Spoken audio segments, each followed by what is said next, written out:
Welcome back to the McCoy Leadership Podcast, elevating your impact through valuable insights and conversations about leadership.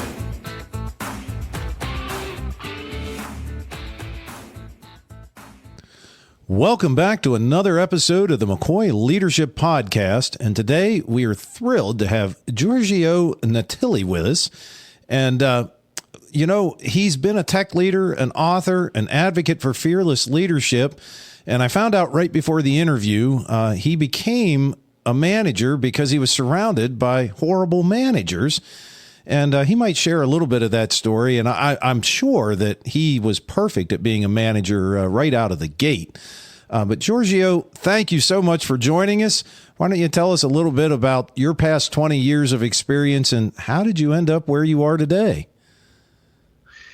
Absolutely, Amos. And thank you so much for having me in your show. I'm very excited to be here.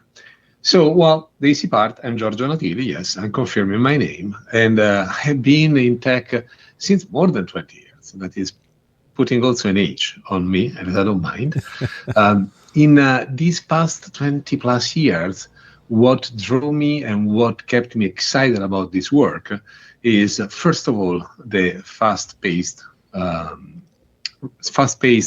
working environment, a very informal, results-oriented, less political than many other field environment, and the exciting opportunity that I had in my life. I was able to work for Akamai Technologies, maintaining security for 33% of the internet backbone.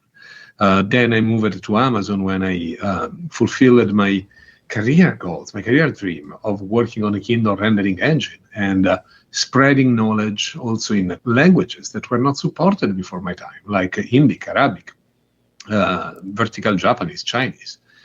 And then I had the opportunity to dance in between payments and fintech for a few years with Amazon Payments and with Capital One.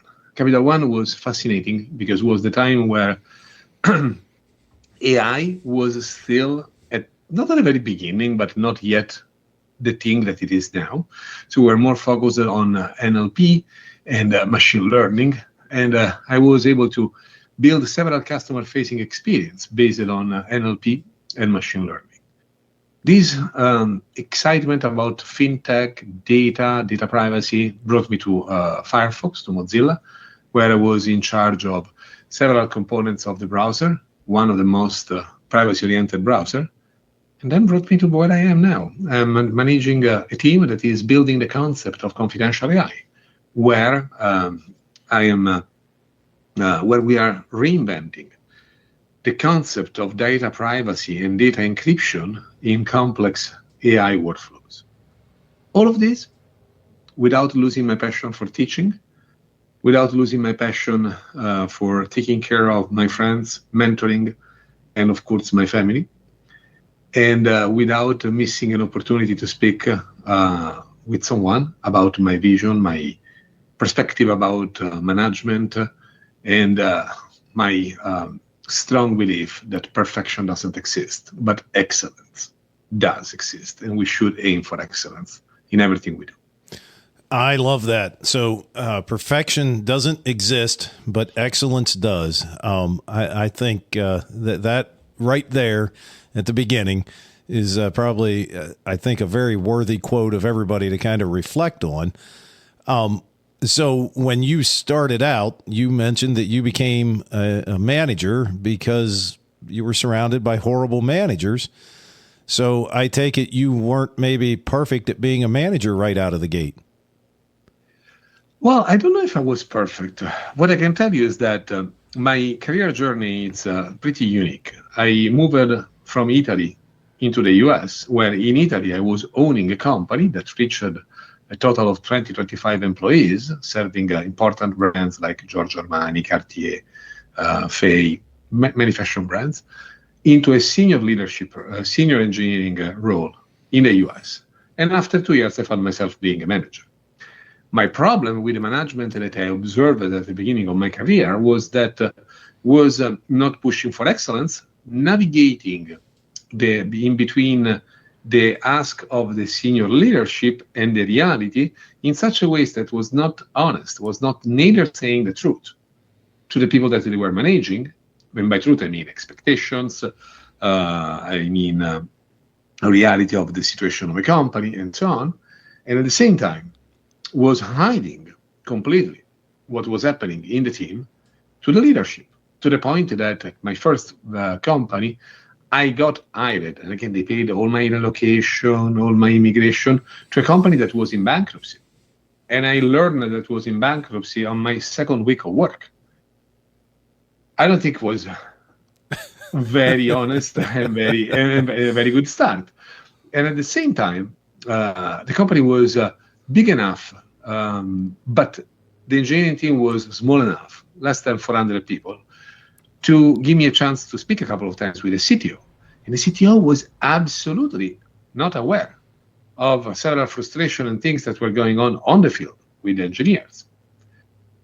And at some point, when I was dancing in between the line, because it was a new country, a new working culture, I was kind of trying to understand what I really can do. They told me, well, we hired you to be exactly what you are. I said, are you sure? Yes, we are. And I've been myself. The team changed. The team solved significant problems. The company went out of the bankruptcy. And the CTO at some point gave some small cards, just a thank you card, to recognize people.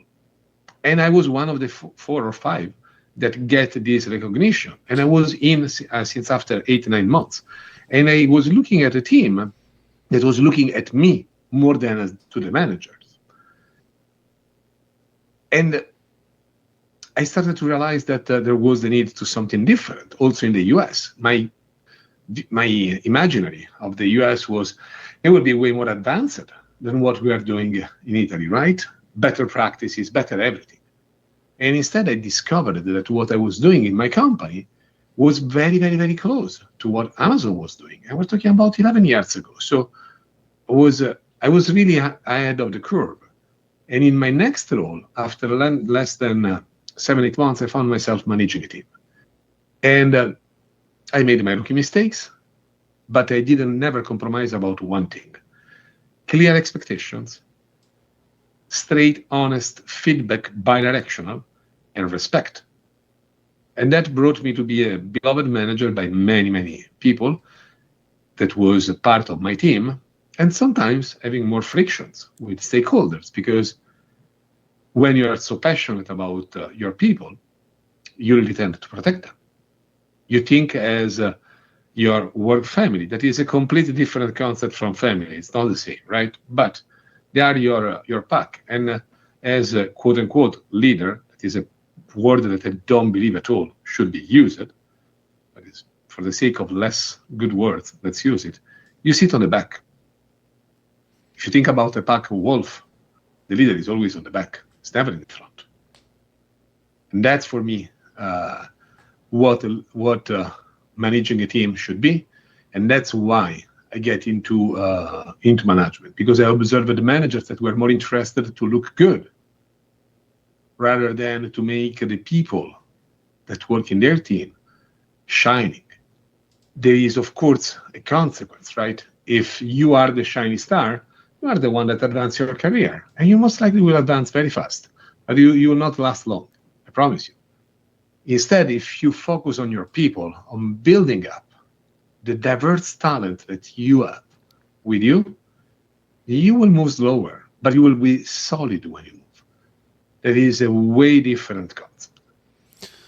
So, a couple of things. One, you hit on kind of that dance between what's really happening, I will use the example of a manufacturing company. What's actually happening on the floor, where they're manufacturing the goods, as compared to what leadership knows. And how many times do you believe that is happening, where the people on the floor and the managers are trying to hide what's really happening, thinking that at some point it'll all come around and then they can report the success to the leadership at the top of the company? And then, well, I'll let you answer that, and then I have a secondary question to that. I think it happens many times, but it's not to blame. We don't have to blame the frontline managers. We have to blame the company organization, the leadership culture, and a tiny bit our society. Let me unwrap. So, our society, you will be seen as a successful person if you do well from a career standpoint, if you make money, and then what? So the two major things are this. Should be you're successful if people love to be with you, if you want to be helpful, if you are helping your community, but this is not seen as a successful story. So this bias implicitly is forcing managers to show only the shiny good parts, also to leadership. Leadership, on the other hand, is very thin from a time standpoint, so they can't absorb all the details, and they want to get only the TLDR. Now, doing a good executive summary is very complicated because you can hide a lot of things, right? And it's hard to make it concise and effective for a leadership. So you want to be compelling, concise, and convincing. These three C are super complicated, are way more complicated than people expect. And that's why the message can too much sugar-coated. A little bit is the bias of the culture, a little bit is the complexity of being concise, compelling, and convincing at the same time. But on the other hand, you don't know what you have in front of you. You don't know what is the reaction, and people is getting scared. This impacts everyone. As soon as you have a title, whatever it is, vice president of engineering, senior director, head of engineering, head of product, most of the people will be scared. So they will feel intimidated. Not everyone is fearless. I speak a lot about fearless leadership or fearless organizations, even better. There is a wonderful book about the topic. But in general, let me tell you the anecdote.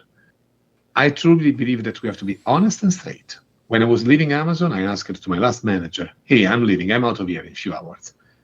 Give me the real feedback.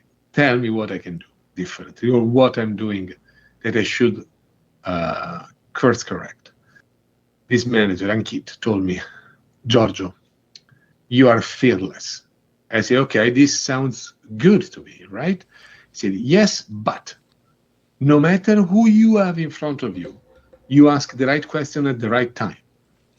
And these make people very uncomfortable because they know that where you are in the room, you'll smell thousands of miles away the weakness in their thought, and you will ask the question that will make it pretty evident.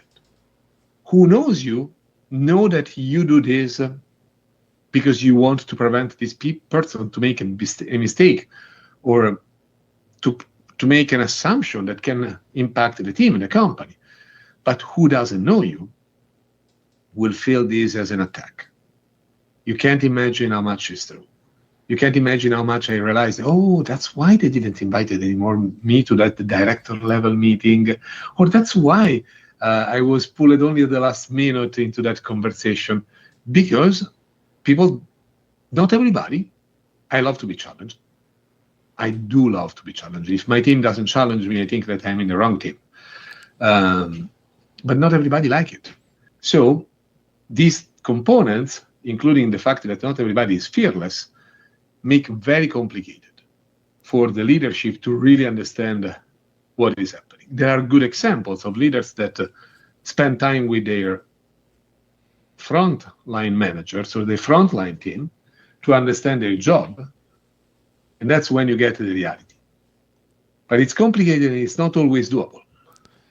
So it's fascinating to me because early in my career, when I really had my first position within management, I was invited to meetings with the owners and leaders within the company, different meetings that happened on a weekly basis. And one day, one of the vice presidents came to me and said, the president made this comment. And the comment was, Amos is a great diagnostic doctor, but his bedside manner is not that great. And as I dug into that, what they were really saying was that when they would say, here's something we want to do, I may say that is not based in reality because these are the struggles that we have in the manufacturing floor. And here are examples. And they were uncomfortable with that because in the past, whoever had been in that position would have just said, okay, went and dealt with those problems, but I wanted them to understand those problems. The other thing that I learned as I reflected on that, because I took it I was in my early 20s and I was took that very seriously. I started to now not only give them the reality, but also here are 3 solutions that will allow us to still achieve what you want to achieve, but do it in a way that makes more sense for the plant. And it started to work better, but I remember how uncomfortable people were with me being truthful with them. And I think that just, what you just said resonated with me because I kind of went through that experience. Last question on that vein of this topic. Do you believe, so there are a lot of managers out there, a lot of managers listening that probably were promoted to become a manager because they were really good at their job. They weren't prepared, ready. And you talked about when somebody becomes a new manager, the other people being scared and maybe intimidated by that new manager coming in. But many times when somebody is promoted from being the top of their job to now being the manager, they're scared, intimidated. Do you see this when somebody is promoted from within, from being a floor level employee to becoming a manager? Do you see this problem more prevalent, or do you think they have it better than somebody coming in from the outside? No, absolutely. The manager must come from outside. The person that is getting promoted, I'm not telling that promotion cannot happen, but think very simply. They are working effectively on a team since X number of months or years. So all the work habits, all the biases, all the strengths and weaknesses are so strongly embodied in these leaders that they will just reinforce that. Now, there might be somebody that can push back and say, yeah, Giorgio, but we have a wonderful culture in this company. We want exactly that. And that's true. That's correct. But if you don't mix with a strong culture and injection of different cultures coming from outside, your culture will not evolve. And if it doesn't evolve, the risk with the speed of business that we're observing now with Gen AI and with this AI revolution is that you can become obsolete in a snap at any level. So for me, it's important mixing the two. And I'm very empathetic with the managers that get promoted from inside after a long period of time that they are in a company, because they will struggle with something more complex than what they think. Dealing with systems, dealing with products, dealing with design is complex, but it's not as complex as dealing with people. People is so unique. Each of us is so different that to really be effective with people, you need to speak 25 different languages in a single conversation. Yes. Or 25 different dialects. And they will face this, and they will most also likely face one other bias that is embodied in the organizational structures. That you became a manager, and therefore you are succeeding, and therefore you are leading. And this is not true. You lead by example, no matter your title, no matter your position. What it matters is what you do. If you start thinking that your career path is becoming a manager, I will succeed only if I became a manager, and then a senior manager, and then a director. No, that's wrong. You're making a lot of confusion. I have one of my mentees that I'm working with that I truly believe is a strong principal engineer and also a wonderful solution engineer, but cannot be a manager. He wants to be a manager. The cultural bias is I will be successful if I am a manager, if I am a vice president of something one day. Well, I have a vice president title. I'm telling you, the title doesn't matter at all. It's count zero. It's only needed because HR need a framework to speak about an organization. We should break it down and change it. The title doesn't help, and people that get this manager title, especially when they are from within, after maybe also a longer period of time, they will be the horrible manager that I was referring to. Full of good intentions, but they will always try to accomplish whatever the leadership is asking, because they see their job is still mixed, right? They take the work order and they execute to their best. Their best, usually, it's measured with a successful delivery. They will not go back and say, you know what, I will not deliver what you asked because X, Y, and Z, and this is the new plan. They will most likely keep it ongoing and maybe move or leave. I found myself a couple of times moving companies to inheriting hot potatoes that were very hot. and I don't think that this is a good fate of people. Again, it's fear, it's bias, and it's all these cultural bias that we have around us. Oh, you are successful, Giorgio. You are a vice president. No, I'm successful if I can respect people, if I can have conversation with people that I never met before and see them listening to me, challenging me, and leaving a conversation where, oh, yeah, we should get together again soon. Then I'm successful. Doesn't count in followers on LinkedIn? No. On social media? No. Count on how you look at yourself in the morning in front of your mirror.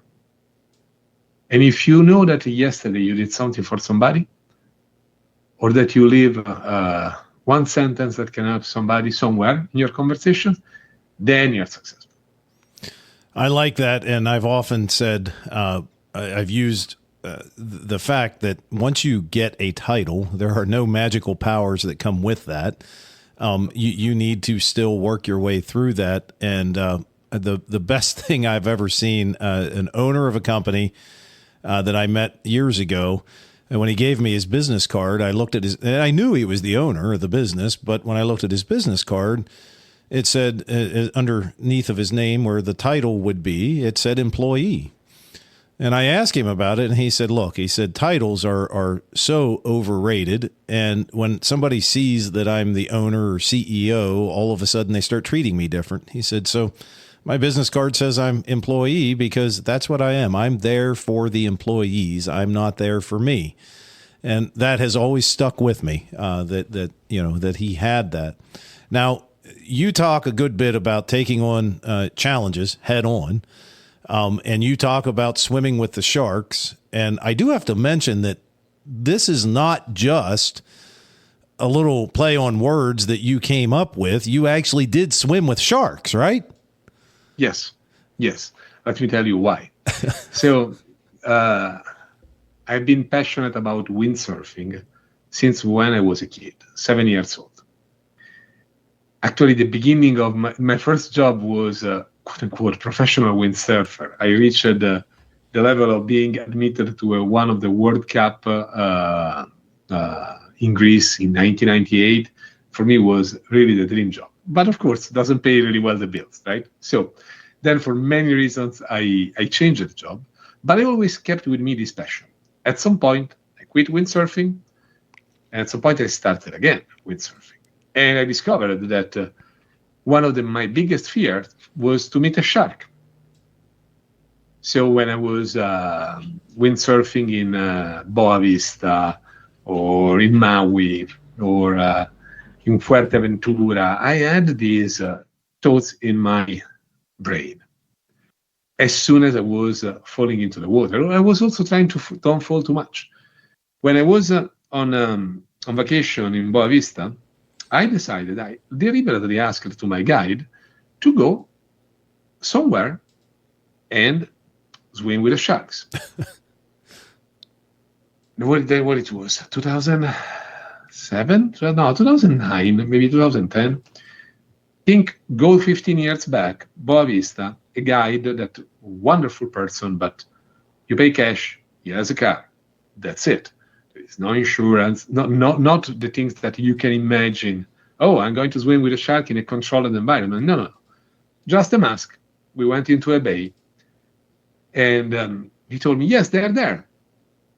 And I saw some fins around, and we gently and silently started to walk into the water. And at some point, when the water was half of my chest, we went in.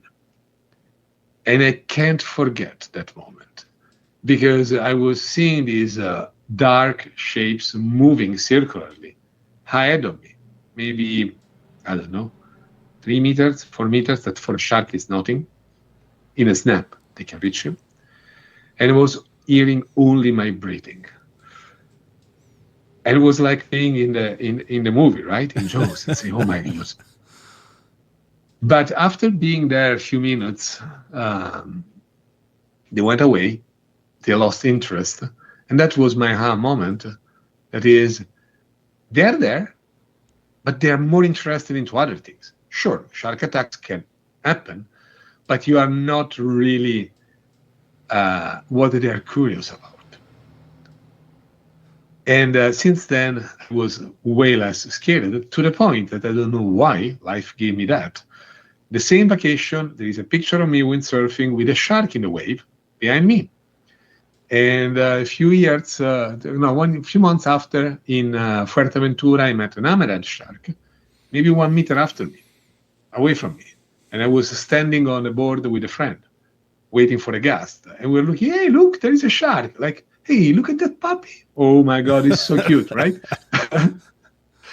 And then I had other 2 encounters with sharks. And it was fascinating how my brain switched from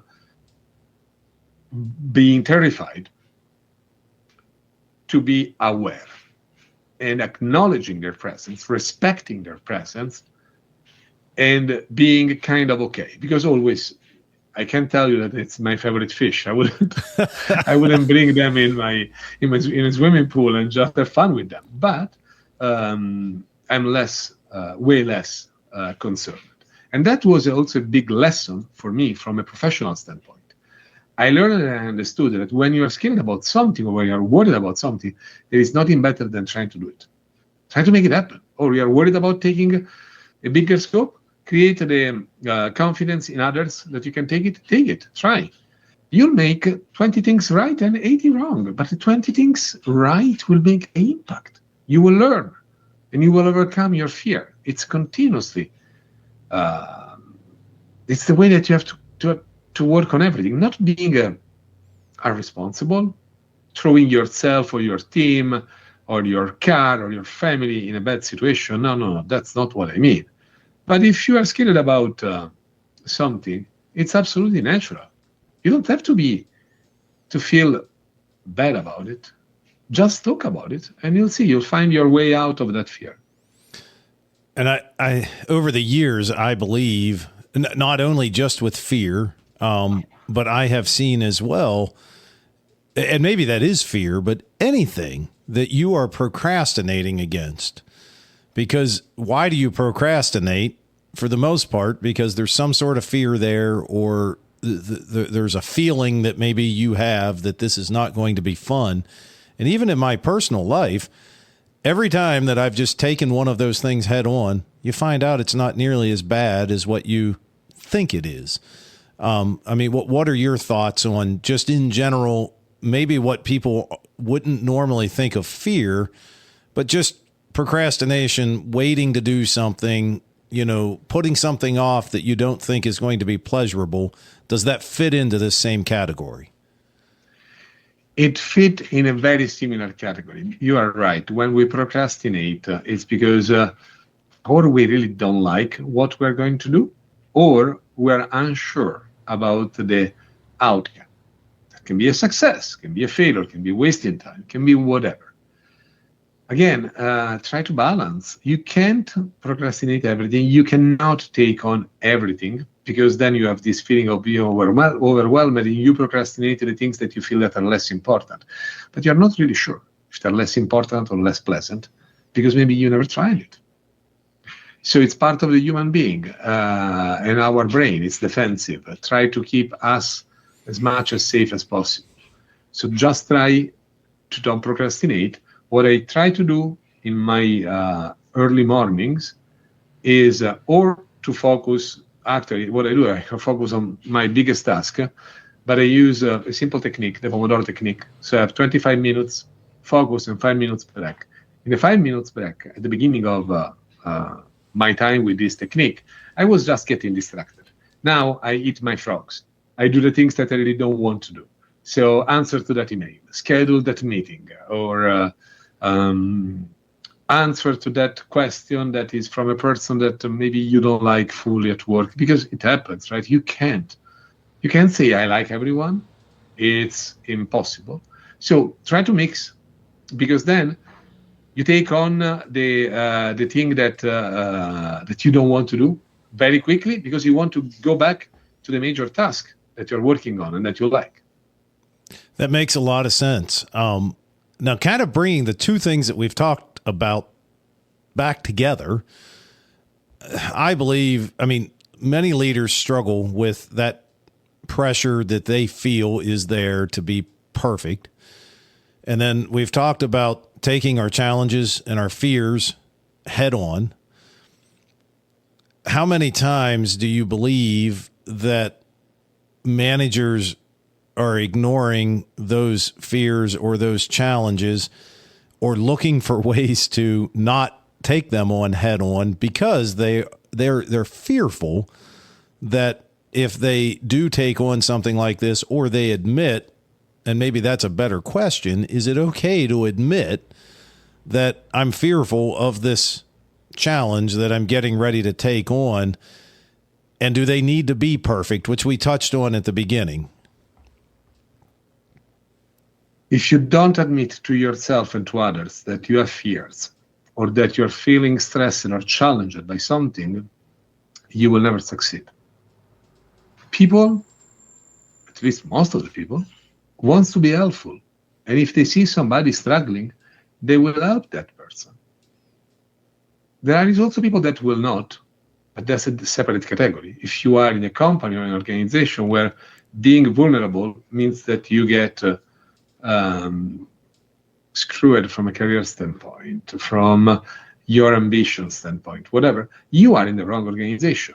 There is people that like to work in that way. Like there is people that like being micromanaged and people that doesn't. Doesn't mean that one of the things is better than the other, is different. Okay? I have a strong preference. That's why I classify some of my former managers as horrible. Not all of them. I had also great managers. But getting back to your question, you can't be perfect. Perfection doesn't exist. If you don't start embracing that concept, you will ruin your life, your career. I had opportunities to work with leaders that were always looking at their perfection, on how the slide was pixel perfect. That's important. But it's the perfection that matters, or the quality of your message. It is perfection that matters, or the impact of your gestures, so what you do for the others. It's way better to tell that you are doing 20 initiatives on diversity and inclusion, or talk about a rough problem that you had and how you addressed it. That is a way less perfect story, but it's more real.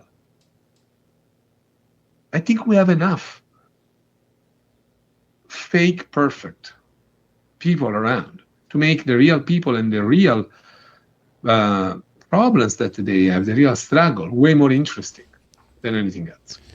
Now, you just said the fake perfect, and do you believe that the generation today, or the generation that is growing up today, are they set up for success or for failure with their, I'm going to say reliance, I'm not sure that that's really the word I want to use, but their reliance on social media as their interaction with people?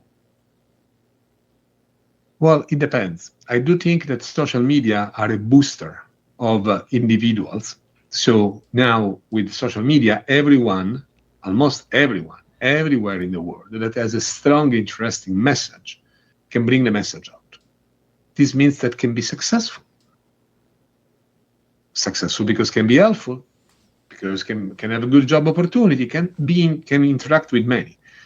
On the other hand, there is an approach to social media where every image must be pixel perfect, where every picture of you is the happy family. Sure, I love that you have an happy family, but show also yourself, the real yourself. Doesn't have to be. You don't have to bring drama everywhere, but I think that if the young generations want to be successful in their usage of social media, they should be honest and interested not in followers or in likes, but simply in the freedom that they now have to put their message on. They will have millions of followers. I don't care. They should not care. They should care about having one follower, their partner. And when they grow up, their kids, if they have kids, or their other friends and so on, it doesn't matter the number.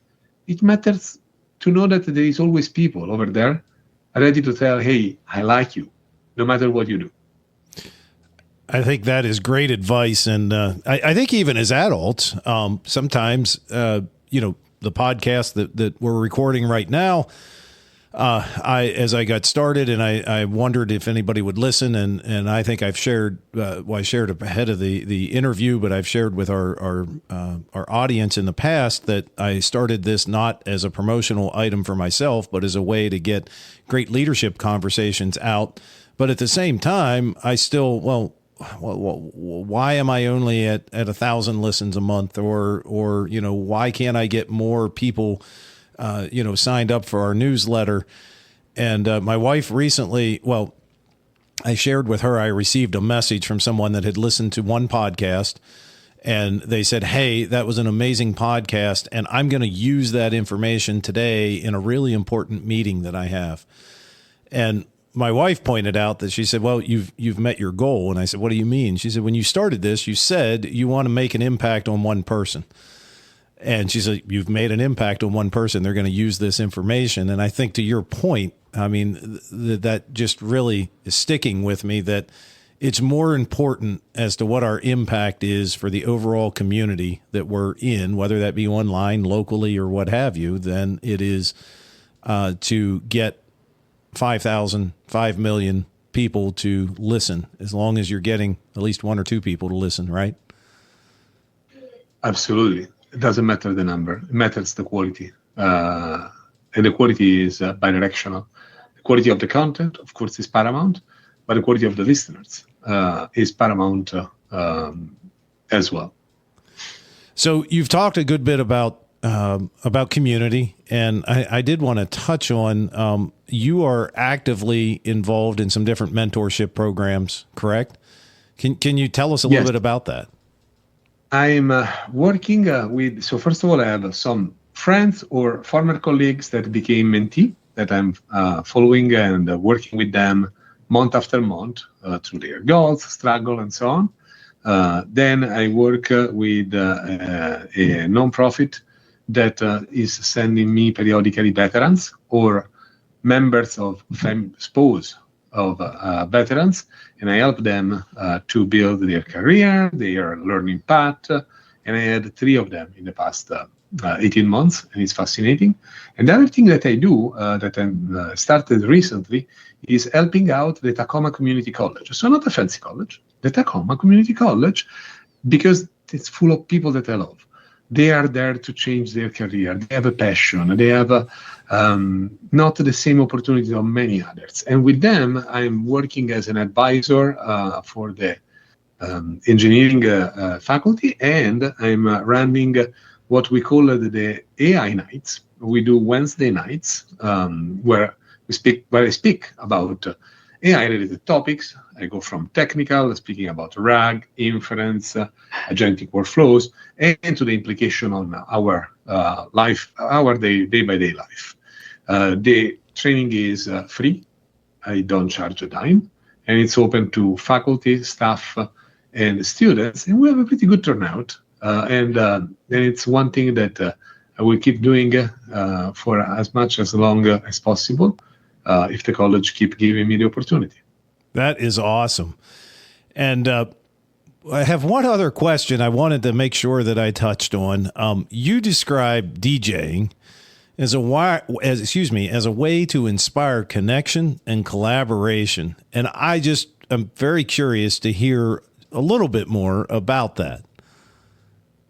So one of my former job was event organizer, producer, and in general, public relationship manager.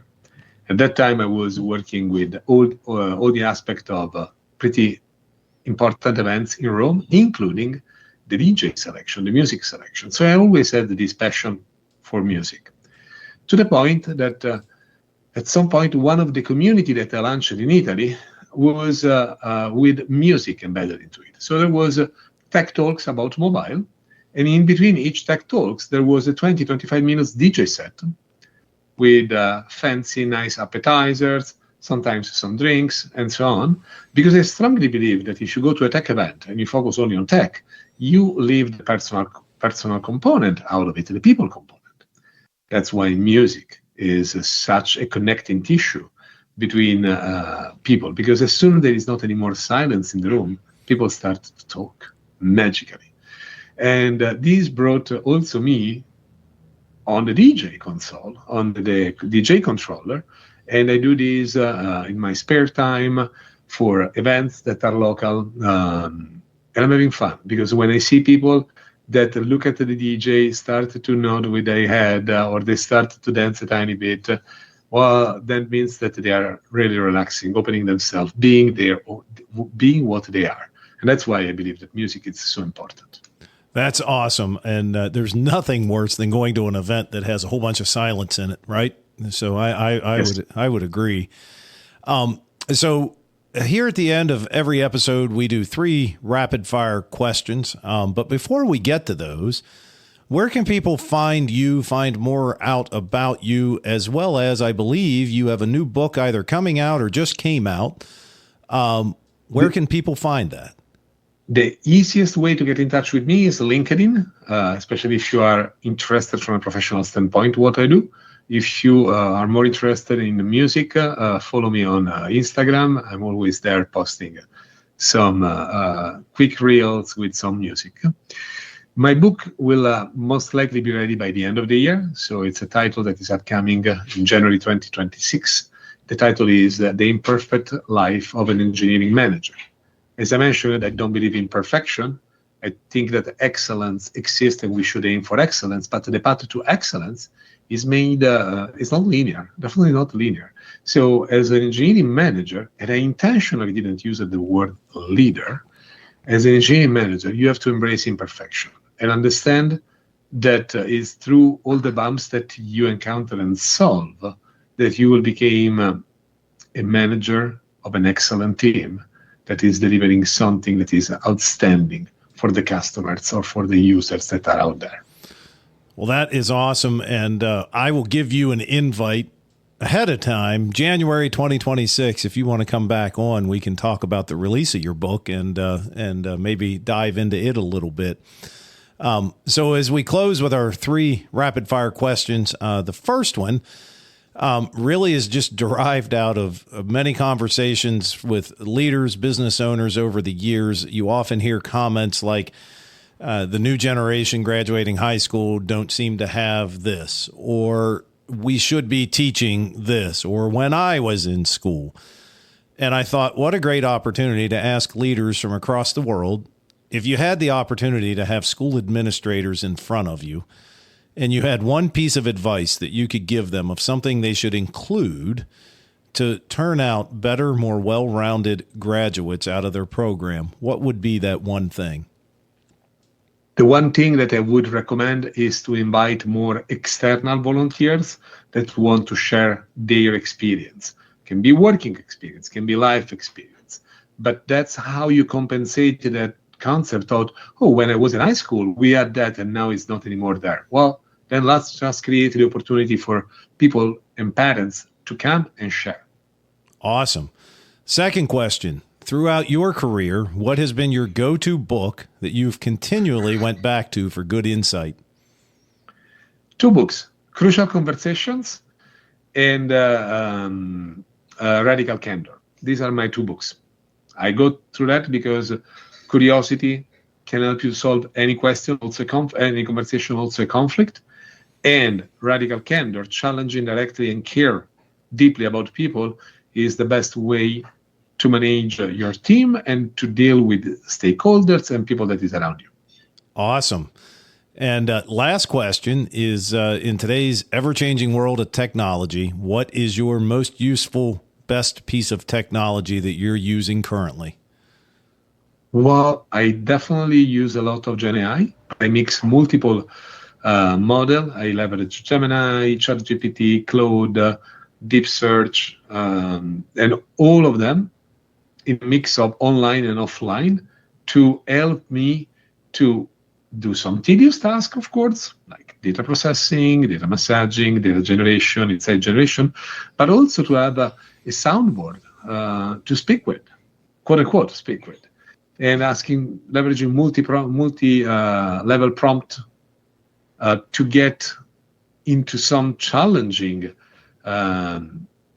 thought that can help me to frame better a product requirement document, or to understand really what does it matter and why it's important to take a specific initiative versus another. I think that if you use GenAI as your challenger and your brainstormer, it's very fascinating what you can do. If you want to use it just to solve your problems, sure, but you will be far away from excellence, and you take the risk of becoming a little bit too lazy. Well, awesome. Giorgio, thank you so much for joining us today. I've enjoyed the conversation. Hopefully we can get you back on when that new book comes out and we can talk about the book. But thank you again for joining us today. Thanks for having me, and count me in for January. I will be more than happy to be again with you. Awesome. And for our listeners, if you've enjoyed this episode, don't forget to check out our past episodes. And also, we've just recently updated our page for the podcast, and you can find us on Podbean, as well as you can find us on any of the major platforms that are out there. So don't forget to follow us so you'll get alerts when we get new episodes out. Until next time, we appreciate you.